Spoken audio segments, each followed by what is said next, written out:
Selam arkadaşlar, kanalımıza hoş geldiniz. Bugün yine sizler için sevilen oyuncularımız Can Yaman ve Demet Özdemir'den güzel sempatik fotolar hazırladık. Demet Özdemir sana bir sır vereceğim.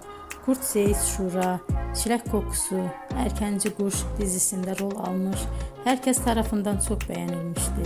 Biz de sizler için onların sempatik videolarını hazırladık.